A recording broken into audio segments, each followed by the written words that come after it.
Hello, Forecaster here again, and we are back for episode 56 of the Railcraft server Let's Play.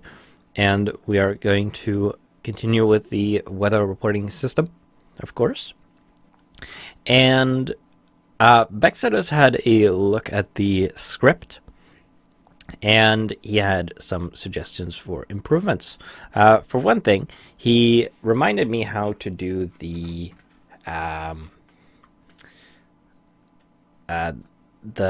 initialize this table properly. Dang it, I don't want a breakpoint there. So to explain if you don't remember, when you initialize a table, you can put brackets like this, and then you can put a key and a value. And you're supposed to just put the key like this. The problem is that it doesn't work like that if you have non-alphanumeric characters. For example, you can have key 1 and then a value. But you can't have key dash 1 and then value. That's not going to work because the dash is not a valid character.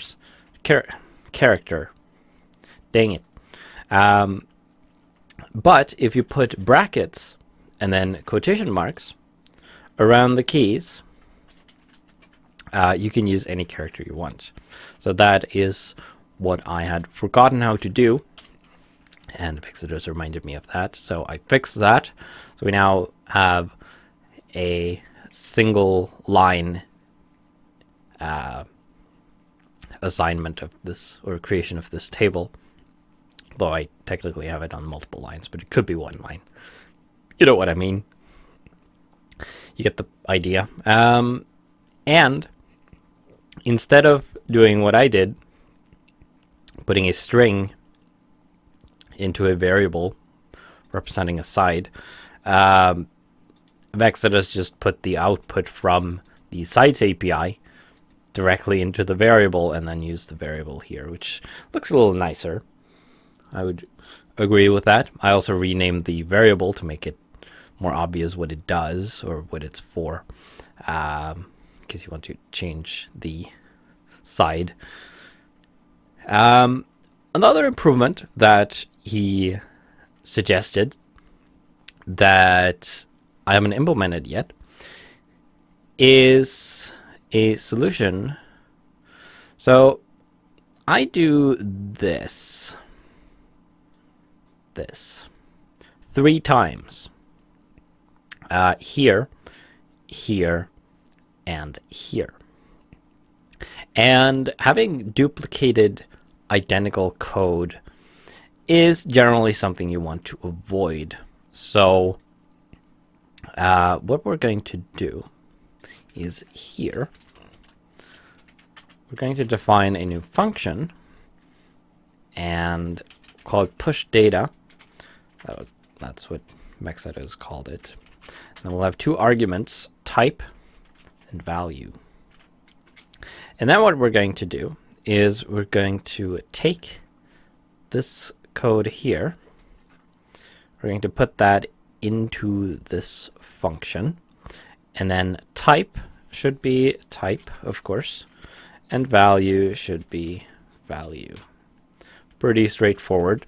The API key is, of course, global to the script, so it will be available inside of here. And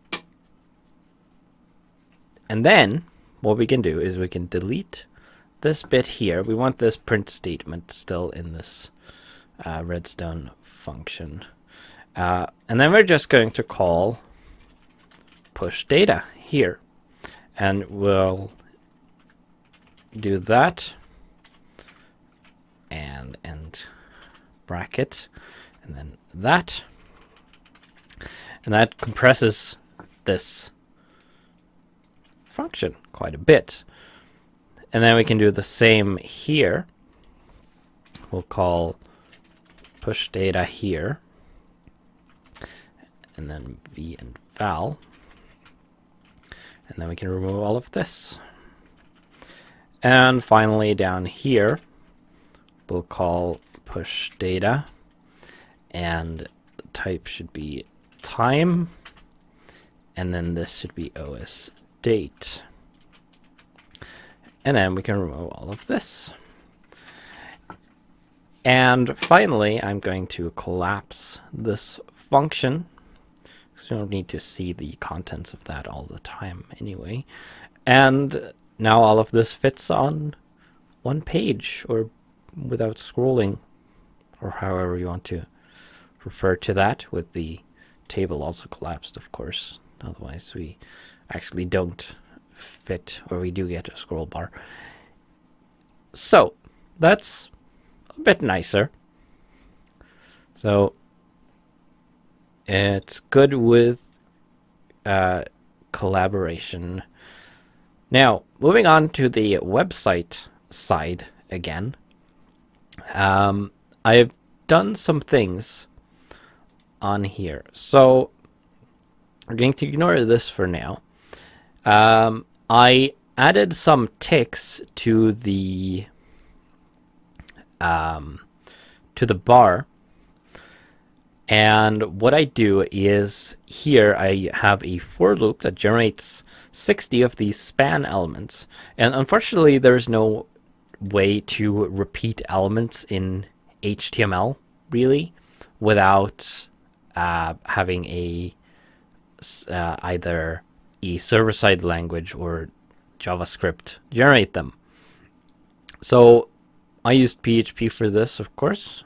So we generate 60 of these spans that have the class ticks, and we insert an offset from the left that increases with the count, and it looks like this. So we have a bunch of ticks here. Now they don't quite align with the arrow or the bars, as we can see on this one here. That was a terrible arrow. We can also see it here on the end where it looks a little off. But it'll do. Now, I might not use this bar anyway, because I have, as you could see, I made something else and added it to the script. So here we have a new set of divs with something called quadrant core, and then we have 4 quadrants, and they're called quad spring, summer, autumn, and winter. And you can probably guess where this is going. And up here we have a quadrant core class, we have a quadrant class, and we have 4 sets referring to the specific IDs of each of the quadrants. They're inheriting, or they're using the same color as the bar segments. And what we get from all of that, if you followed, is this. So here we have a nice circle divided into 4 quadrants or segments, each representing a season. So the way I'm doing this is the quadrant has a border radius value of 150 pixels, which creates a rounded side, in this case on the top left. So this is the spring segment, of course, so it gets the top left arced. The quadrant class assigns all of these a width and height of 150 pixels. So this is 300 pixels across. It sets the position to absolute for each of these, and you'll notice that the spring quadrant has a left and top value of negative 150 pixels. So the position attribute and with the absolute value basically makes the position of this particular element relative to the either the closest parent that has a position attribute with a value of either absolute or relative. And absolute specifically makes it so that it ignores other elements and doesn't affect the regular flow. And it's maybe not the best explanation. It's a bit light, I suppose. It's a bit tricky to explain without going really in depth with how the elements are laid out. But suffice to say, I guess, that the absolute here and the absolute value of the core means that each quadrant is relative to the position of the core element, which is actually in the center here and not where this bubble points. So the core in turn is also absolute, but because it doesn't have a parent other than the body, it is attached, or it's relative to the body. You can then adjust the offset using the top, left, right, or bottom attributes, which you don't need all of them, of course. If you want it relative to the top left, you use the top and left. So this is offset. The core is offset 200 pixels from this corner down and 200 pixels from the left. So it's adjusted to the right. And I can move this using these. I can even move it off the visible page if I want.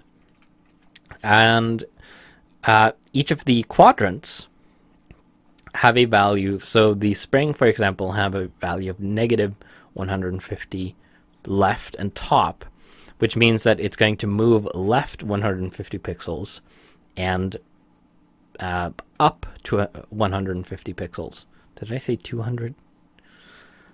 So instead of being, if I disable these, you can see that it would be positioned normally down and to the right of the parent element.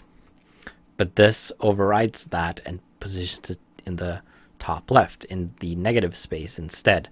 Now, the point of all this is that the core has a transform value with, or a transform property with a value of rotate 0 degrees. And if I change this, the core is going to rotate, and since the quadrants are attached to the core, they are going to rotate with it. And since all of it is centered on the core, they're going to spin around it. And it took a bit of experimentation and testing to get this laid out like this. And it's not perfect. As you can see, there are some rendering gaps between the segments. But that's fine. I mean, you have to... I mean, it looks pretty neat anyway, even though it doesn't render perfectly, perhaps. So the idea, of course, is that I kind of want a dial design rather than a bar. So the page would have this dial, and then what we're going to do is we are going to take, let's see, we're going to copy the season marker. Actually, let's make a class. We'll call it just marker. And then we are going to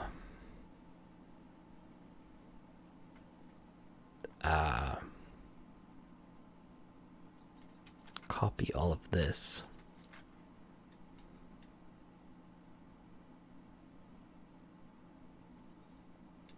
Actually, I guess we can just rename this like that. Probably. And then down here, we're going to give this a not a content, a class of marker. And this basically shouldn't change anything. If we then go into here, we'll create a new div and we'll call it season marker 2 and give that a class of marker. Does that have a style? Yeah, left. Okay. Then if we go back here, right. Let's actually move this below those. Cause it to render on top. Then we want to move that to the top. Now, I think what we want to do is we want to keep some of these out of the common class. So the position offsets should probably be unique to the season marker, the first one. Maybe that too. Actually, oops, that's not what I wanted. And then we want to create another one called season marker 2. And this should kind of have the same attributes, but we'll be able to adjust them separately from the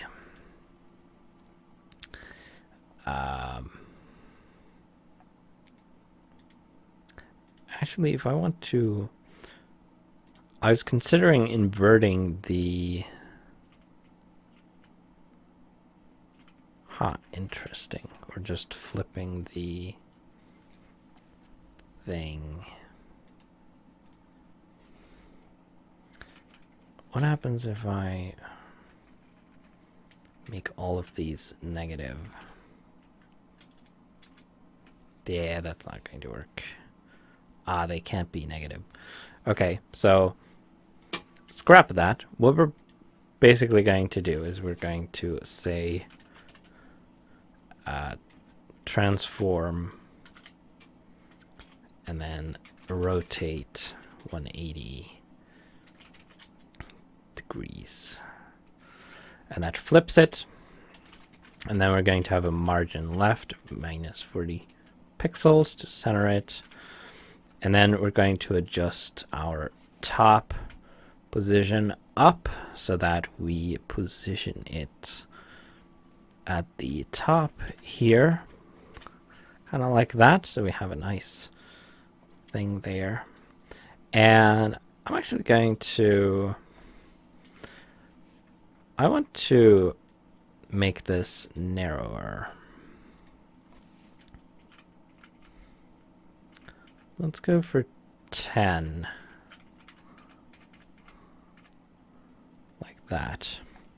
And then we also need to adjust the margin again so that we can center it. So let's copy all of this that we did and put it in here. And then I actually want to override that, because I don't want to change the original marker. I think that's fine. That can actually that should be 15 because I want to change. Don't want to change the height, so that should set that. This should be the same width because we don't override the border for that. Might want to have a different color too,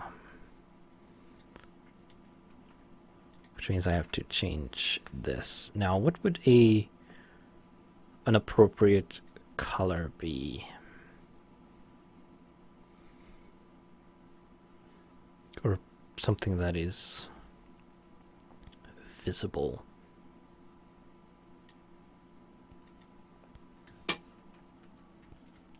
That might work.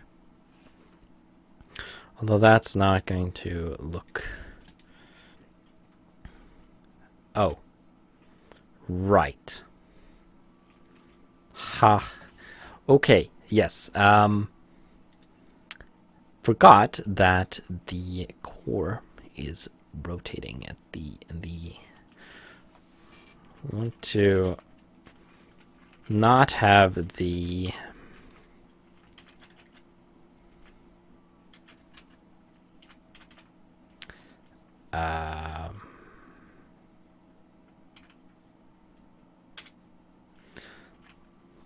the marker rotate with the core.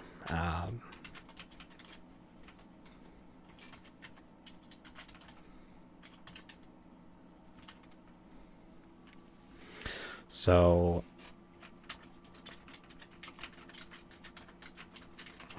we'll do that. And then we're going to have the dial container. That's going to be absolute. And then season dial container. It's going to have the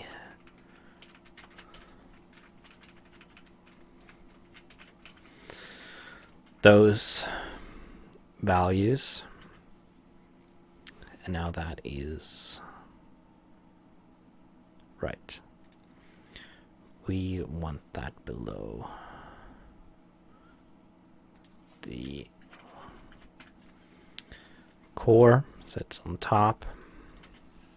So now when we rotate the core, the marker stays in place. And yeah, that's not going to work. I guess white is really the most visible color in this case. Maybe some type of gray, not blue. Now let's turn this down to black and then bring the brightness up. Just pure white does not look super great, but it doesn't really look better when it's gray.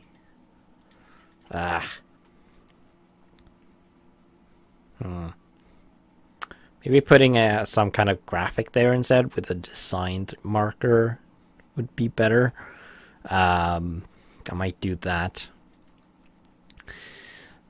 But let's set this up in the update system or function. So basically we have the same, but it's actually going to be a little simpler.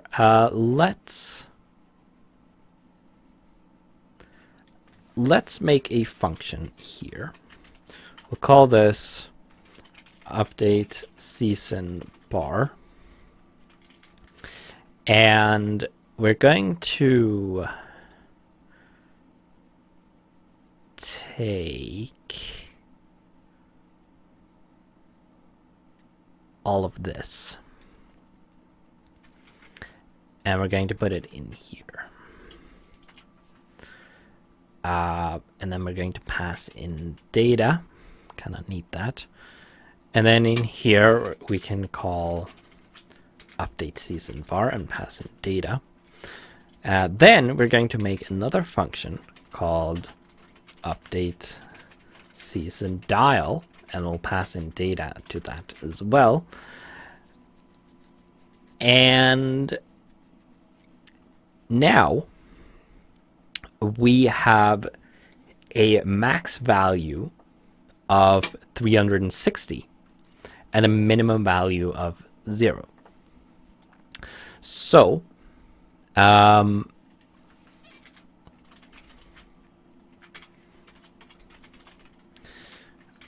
we are going to have to pretty much do the same thing we do here.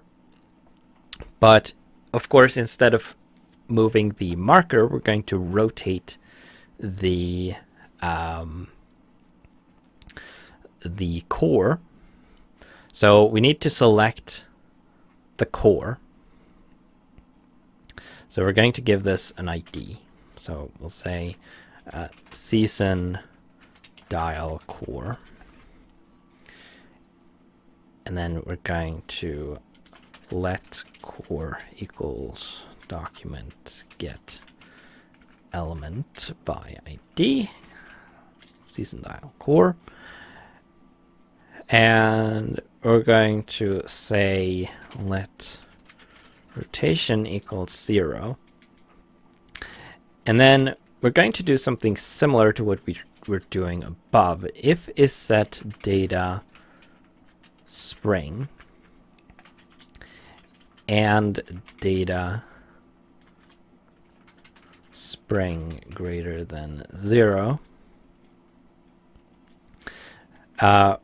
we're going to actually, I guess I can just, this is a little, let's compress this a bit.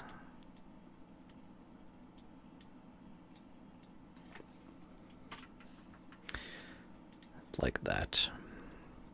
And then we're going to basically copy all of this because it's going to be rather similar, but instead of marker position, we're going to have rotation. And then, of course, instead of this,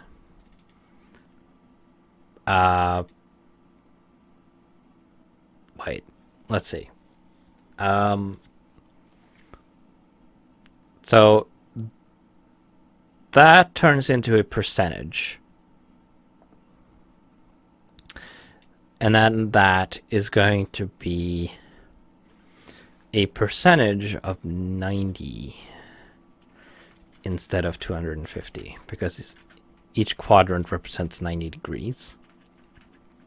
And then we're going to have to add 90 there, 180 there, and what's 200, 306, wait, no, that can't be right. Oh, right. Let's see, 270? Yeah, 270. Which is what I originally thought, but then I second-guessed myself for some reason. So that will give us a total rotation in degrees. Then we're going to do core style transform is going to be equal to rotate, and then our rotation plus degrees, and then we're going to end that. So now that can't be right. Interesting. That's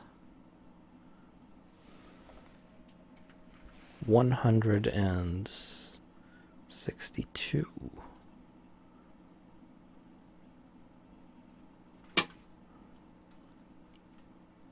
Okay.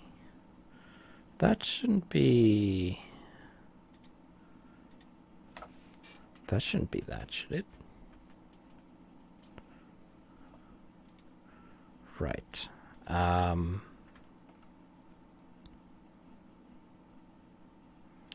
let's stop that updating for now. Dang it. So 162. Oh, right. It rotates the wrong way. I also realized that I have the quadrants in the wrong order. The starting position should technically be here. Because we start at the beginning of spring. So it should be like this. I need to shift the quadrants around a bit. And then we need to rotate it in the negative direction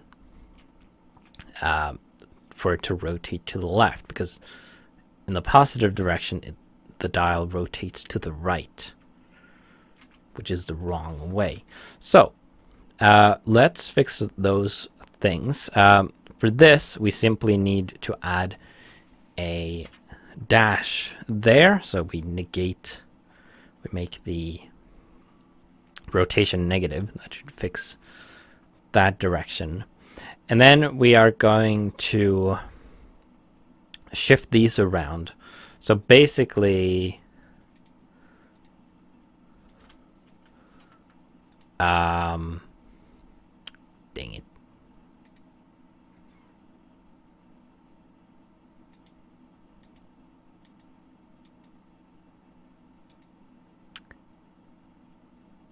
Okay, let's stop that again, because that is annoying. So yeah, these are in the wrong order as well. So we're going to have to fix that too.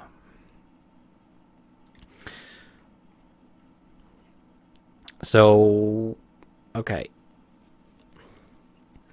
Spring, summer.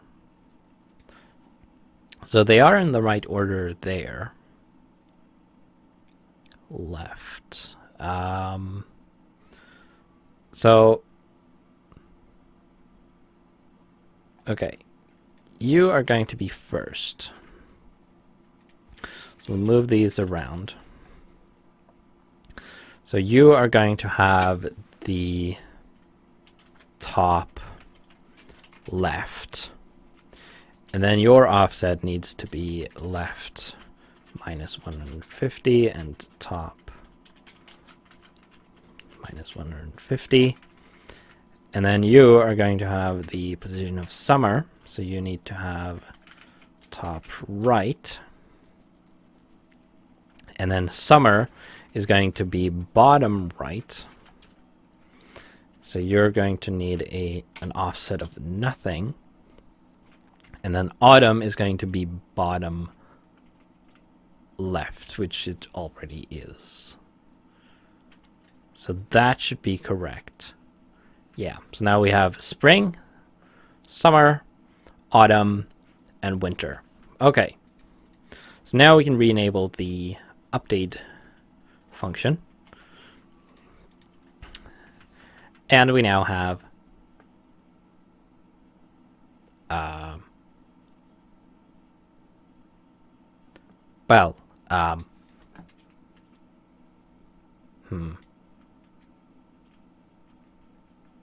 yes. Okay, yeah. So this bit here is the same, or relatively the same as this bit here. So we're getting into fall. Right, so that is that. We went a little over time fixing this, the mess I'd made when I initially designed this, which was a bit wrong. But in the next episode, we're going to move on to setting up the light, the time, and the rain things. So, with that, I will see you then.